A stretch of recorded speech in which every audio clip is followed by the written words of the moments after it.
श्रीकल्याणवृष्टिस्तवः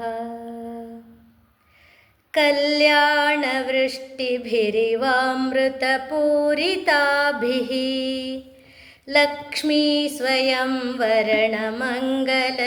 लक्ष्मीस्वयंवरणमङ्गलदीपिकाभिः सेवाभिरम्ब तव पादसरोजमूले नाकारि किं मनसि भाग्यवतां जनानाम् एतावदेव जननि स्पृहणीयमास्ते त्वद्वन्दनेषु सलिलस्थगिते च नेत्रे सान्निध्यमुद्यदरुणायुतसोदरस्य त्वद्विग्रहस्य परया सुधया प्लुतस्य ईशत्वनाम कलुषा कतिवा न सन्ति ब्रह्मादयः प्रतिभवं प्रलयाभिभूताः एकः स एव जननि स्थिरसिद्धिरास्ते यः पादयोस्तव सकृत्प्रणतिं करोति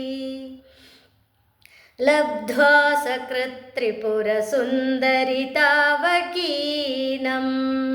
कारुण्यकन्दलितकान्तिभरं कटाक्षं कन्दर्पकोटिसुभगास्त्वयि भक्तिभाजः सम्मोहयन्ति तरुणीर्भुवनत्रयेऽपि ह्रीङ्कारमेव तव नाम गृह्णन्ति वेदा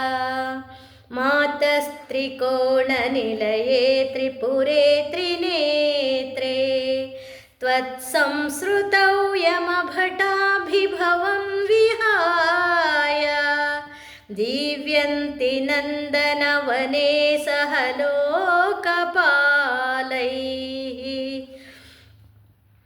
हन्तुः पुरामधिकलं परिपीयमानः क्रूरः कथं न भविता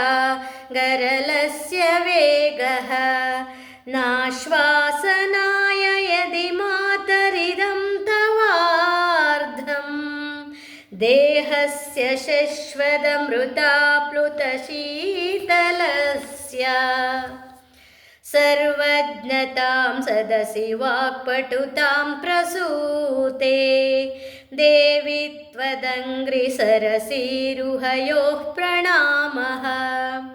किं च स्फुरन्मकुटमुज्ज्वलमातपत्रं द्वे चामरे च महतीं वसुधां ददाति कल्पद्रुमैरभिमतप्रतिपादनेषु कारुण्यवारिधिभिरम्भ भवत्कटाक्षैः आलोकय त्रिपुरसुन्दरिमामनाथं त्वय्येव भक्तिभरितं त्वयि बद्धतृष्णम् हन्तेतरेष्वपि मनांसि निधाय चान्ये भक्तिं वहन्ति किल कपामर्दैवतेषु त्वामेव देवि मनसा समनुस्मरामि त्वामेव नौमि शरणं जननि त्वमेव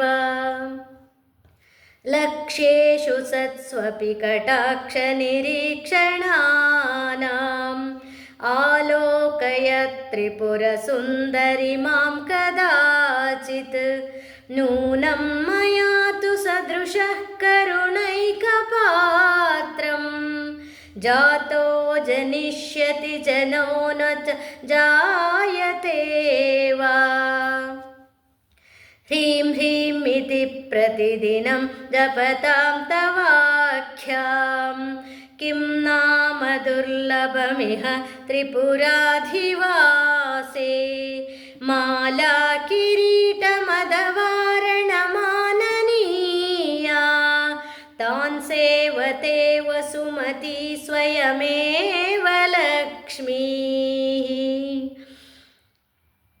सम्पत्कराणि सकलेन्द्रियनन्दनानि साम्राज्यदाननिरतानि सरोरुहाक्षि त्वद्वन्दनानि दुरिताहरणोद्यतानि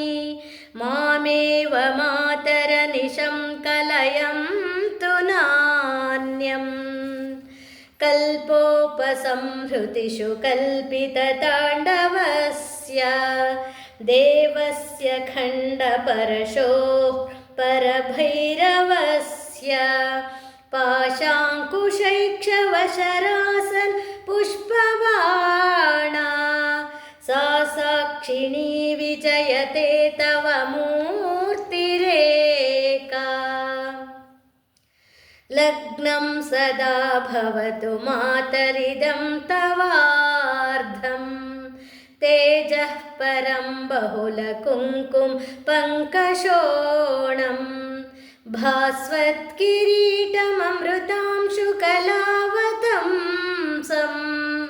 मध्ये त्रिकोणनिलयं परमामृतार्द्रम् ह्रीङ्कारमेव तव नाम तदेव रूपं त्वन्नाम दुर्लभमिह त्रिपुरे गृह्णन्ति त्वत्तेजसा परिणतं वियदादिभूतं सौख्यं तनोति सरसीरुह सम्भवादेः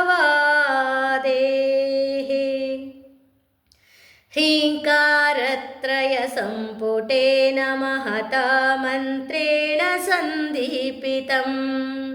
स्तोत्रं यः प्रतिवासरं तव पुरो मातर्जपेन्मन्त्रवित् तस्य क्षोणिभुजो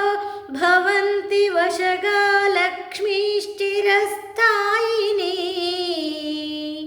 वाणी निर्मल सूक्तिभारभरिता